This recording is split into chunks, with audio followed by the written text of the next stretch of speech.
Buscando al verdadero yo. Conferencia impartida por Francisco Nieto. Todo lo que parece real para cualquier persona es el resultado de toda una serie de sensaciones enviadas al cerebro por los sentidos, de tal manera que sólo parecen reales cuando el pensador u observador las percibe, utiliza y ordena. Cada persona crea su propio mundo real externo según sus patrones, experiencias conscientes, respuestas y expresiones. Por eso hay quien cree en Dios, por ejemplo, o en la filosofía oculta, y otros lo contrario, o solo creen en la ciencia, entre otros muchos ejemplos. Algo similar ocurre respecto a las intenciones que una persona pueda tener o a cómo actuar respecto a las posibilidades que surgen continuamente en la vida.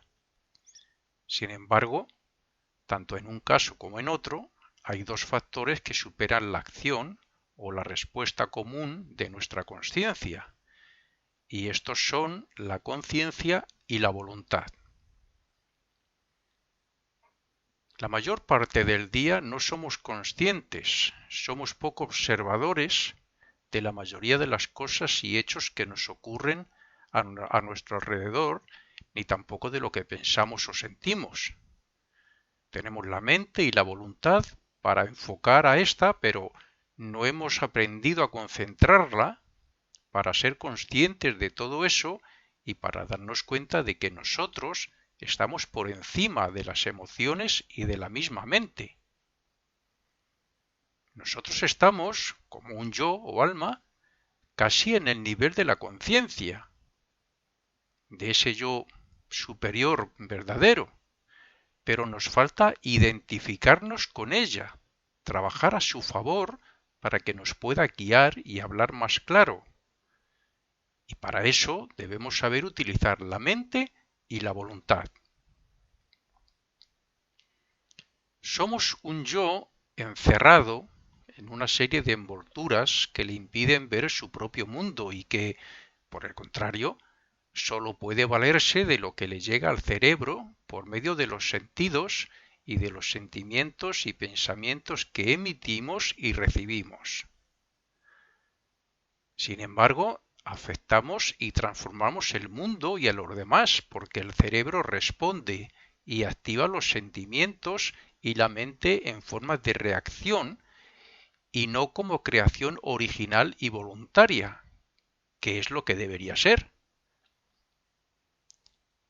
Si cada mañana programáramos un día de actividad con nuevos enfoques, elevados ideales, buenas intenciones y grandes posibilidades, y lo repitiéramos a menudo durante un tiempo, se cumplirían muchos hechos de ellos, porque la propia repetición nos recordaría durante el día lo que deseamos cumplir, hacer o crear con esas visualizaciones o programaciones. Si nosotros creamos el mundo de los sentidos según lo observamos y según lo que creemos ser, nuestras acciones y pensamientos tienen que repercutir sobre él. Pero si no somos conscientes y no tenemos intención, no podremos cambiar nada, porque estaremos limitados por los estímulos del mundo físico y de nuestros propios cuerpos.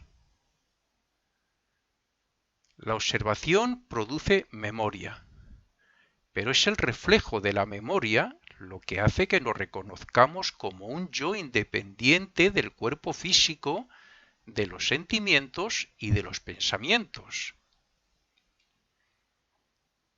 Nosotros existimos día tras día, pero no vivimos nada nuevo o casi nada nuevo porque nos guiamos por los mismos patrones y por los mismos sentimientos como respuestas a las sensaciones e impactos externos. Somos casi autómatas en nuestra vida diaria, haciendo siempre las mismas cosas sin razonar, sin ser conscientes de ellas.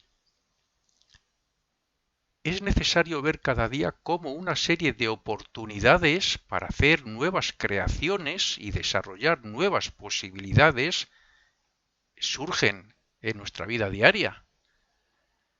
Cambiar es modificar nuestra manera de observar, de sentir, de desear, de pensar y de ver el mundo y a las personas. Es crear nuevos patrones que nos hagan olvidar al yo personal, egoísta y materialista. Es esforzarse por crear nuevas causas que beneficien a los demás o por crear armonía en nosotros mismos y en nuestro entorno. Un nuevo enfoque a nuestra vida hará que el hipotálamo trabaje para que los neuropéptidos alcancen determinadas células receptoras y las transformen para que actúen en una nueva línea que lleve al individuo a tener nuevos impulsos y aprovechar más oportunidades. Esto está demostrado por la ciencia. Esto, más la manera de utilizar la mente de manera concentrada y consciente, harán que el individuo vea el mundo de diferente manera. Son muchos y cada día más los experimentos que se hacen y que demuestran el poder de la mente por medio del pensamiento y la palabra sobre la materia y sobre la atmósfera. Me estoy refiriendo a los pensamientos, palabras, oraciones, intenciones e incluso bendiciones. Y de esto saben más los verdaderos clarividentes. Así es que, en este sentido, tenemos dos aspectos.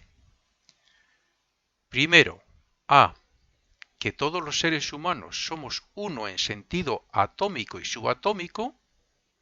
B, en que somos emisores y receptores de sentimientos y pensamientos, como por ejemplo la telepatía, o incluso los conciertos, donde las emociones se van pasando de una persona a otra y les va dominando cada vez más. C, en que todos buscamos algo superior, aunque nos valgamos de lo inferior y del mundo físico. Y D, en que nos impulsa a descubrir quiénes somos, por qué estamos aquí, etcétera, etcétera, etcétera. Segundo aspecto, diríamos que se ha demostrado el poder del pensamiento con, por ejemplo, la transformación o el mantenimiento del agua y otros productos que se ha introducido en ella, que demostró, creo que fue un japonés, Masaru Emoto o algo así, a través de los efectos de la oración sobre esta agua. Hay otros experimentos que se ha demostrado que incluso una etiqueta con palabras como amor ha tenido unos efectos de conservación y más positivos que otros que tenían una etiqueta con, por ejemplo, odio. Esto es importante saberlo porque sabiendo que somos un 70% de agua, deberíamos ser más observadores de nuestros deseos, sentimientos y pensamientos. Es decir, que si nuestra vida fuera una vida de oración y de espiritualidad, tendríamos más armonía, más felicidad e incluso, como ya se ha demostrado también, mejor salud. La vida espiritual y de oración mantiene la salud o fortalece la salud. Tal como vemos el mundo, así nos viene, y tal como pensamos que somos, así nos transformamos.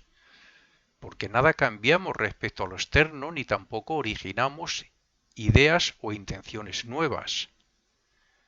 Como ya hemos dicho en algún otro párrafo, desde que nacemos, el cerebro se va modelando con una serie de patrones de conducta basados en la educación, la enseñanza, las normas sociales, las costumbres, etcétera. Pero todo filtrado por los sentidos, que son los que comunican al cerebro lo que perciben. Si naciéramos con todos esos patrones y quisiéramos descubrir el verdadero mundo y el verdadero ser, tendríamos que hacer un lavado de cerebro, como el que hicieron en la Segunda Guerra Mundial algunas personas. Estamos dominados por muchas de las cosas y hechos que percibimos de lo que llamamos mundo físico, no solo por las emociones y pensamientos de los demás, que también, sino que también ocurre lo mismo respecto a nuestras propias emociones y a nuestros pensamientos, que a veces son incluso obsesionantes, vicios, malos hábitos, etcétera. La música, el miedo, los deseos, la soledad, etcétera, pueden impulsarnos a actuar en determinada línea o en determinada forma.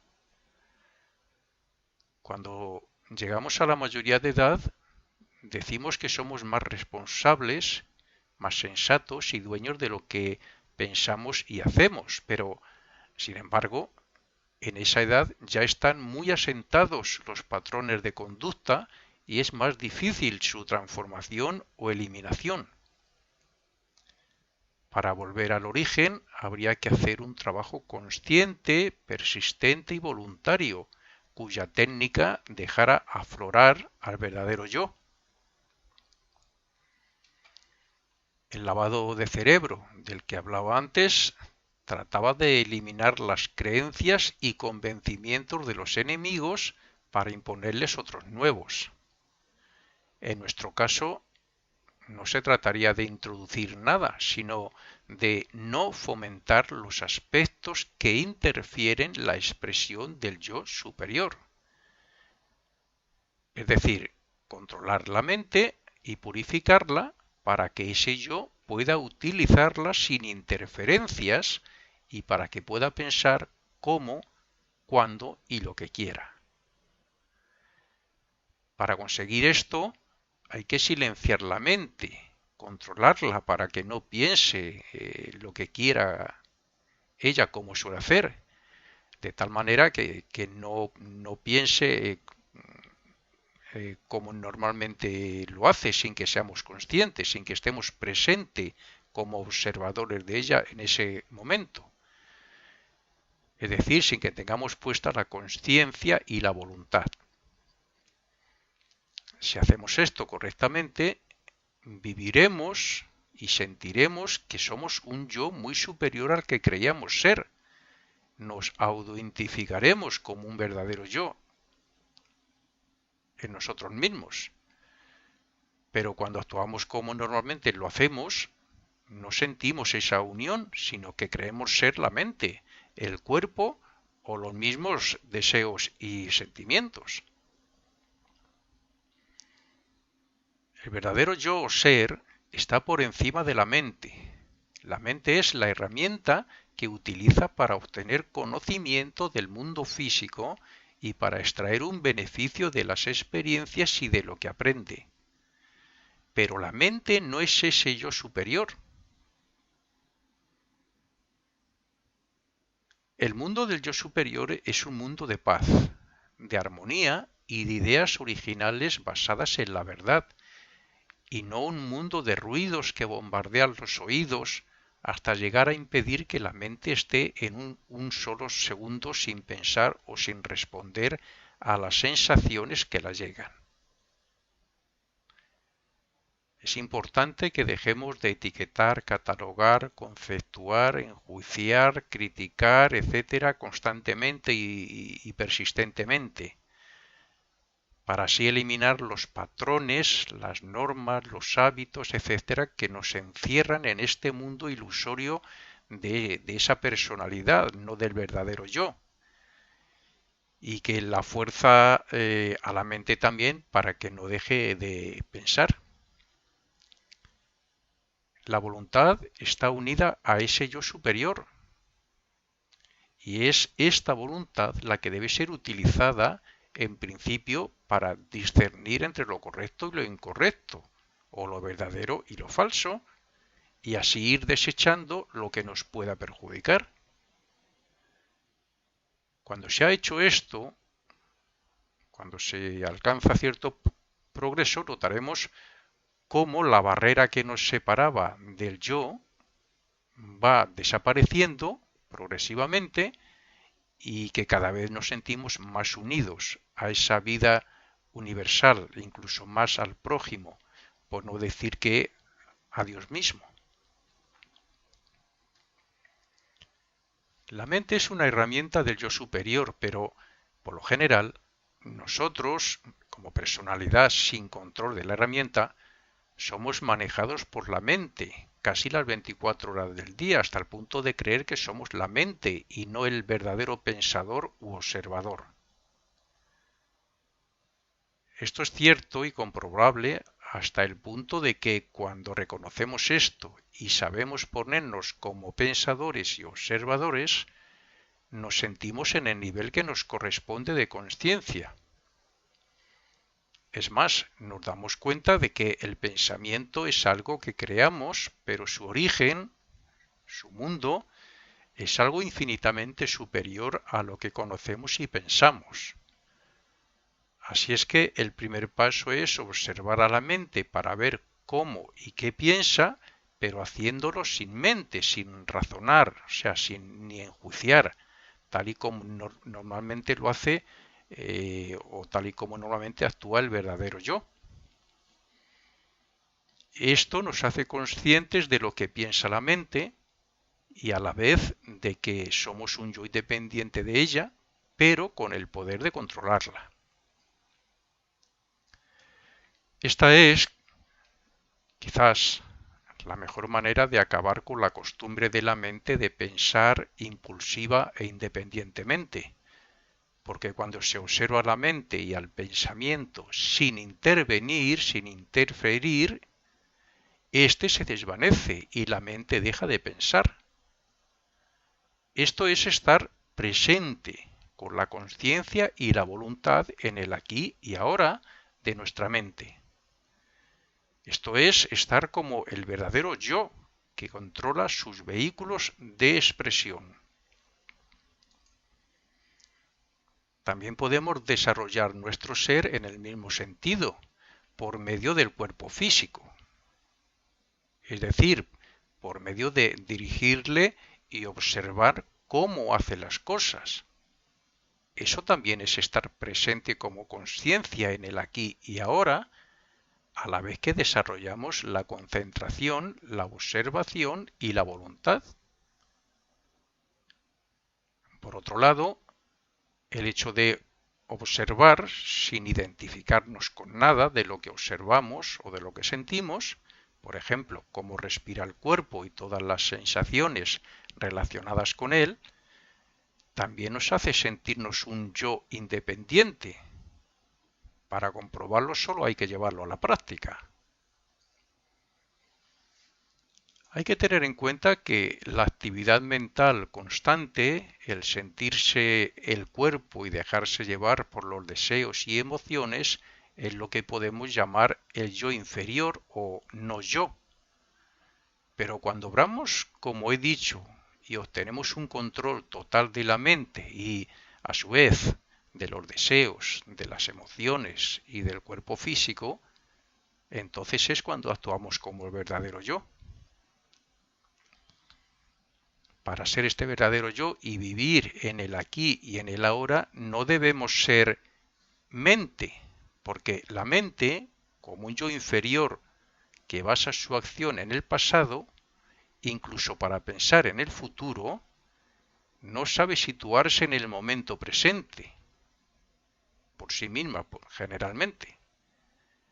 Por tanto, para limpiar la mente hay que ser ese yo superior que no permite que la mente piense por su propia cuenta, ni que se vea impulsada a pensar por ningún aspecto interno ni externo, y que sólo utiliza la mente cuando es necesario y de una forma controlada y eficaz.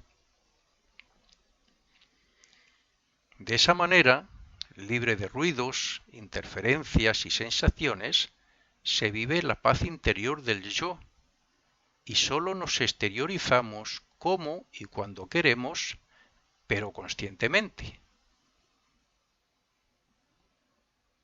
Todas las personas están dominadas por algún deseo o emoción,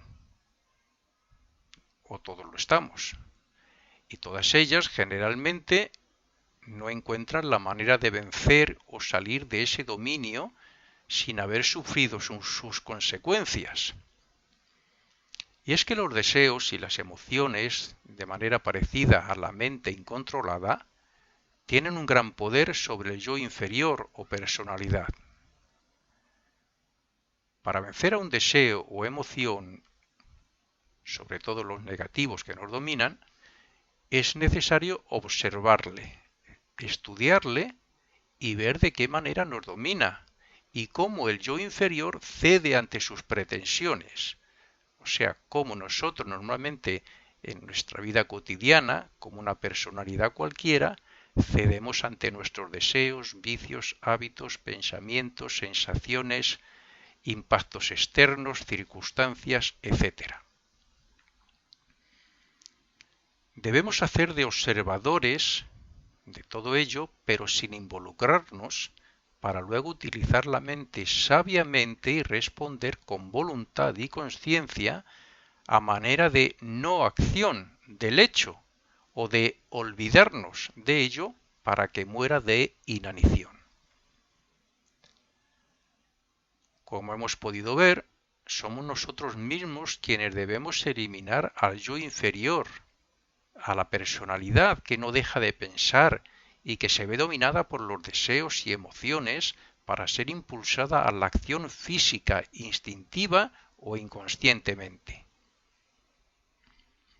Somos nosotros como individuos los que tenemos que anular lo guardado, como patrones para sentirnos el verdadero ser libre de toda influencia y dominio de la personalidad, los que debemos eliminar los hábitos de pensamiento que ponen barreras a la voluntad.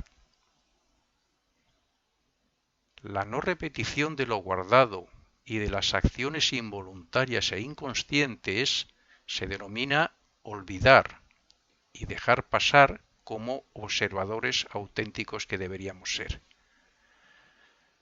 Por el contrario, las repeticiones de pensamientos voluntarios y controlados, conscientes, así como de imágenes, sentimientos y deseos elevados, serán nuevos patrones de conducta que nos llevarán a la paz interna que procede del yo superior. Pero como de lo que principalmente se trata es de dar paso a ese yo superior para encontrar momentos de paz, solo es necesario la observación y la atención concentrada y consciente a todo lo que nos rodea, a lo que hacemos, a lo que decimos y a lo que pensamos para que sea lo que queramos y cuando queramos como haría un yo superior o alma.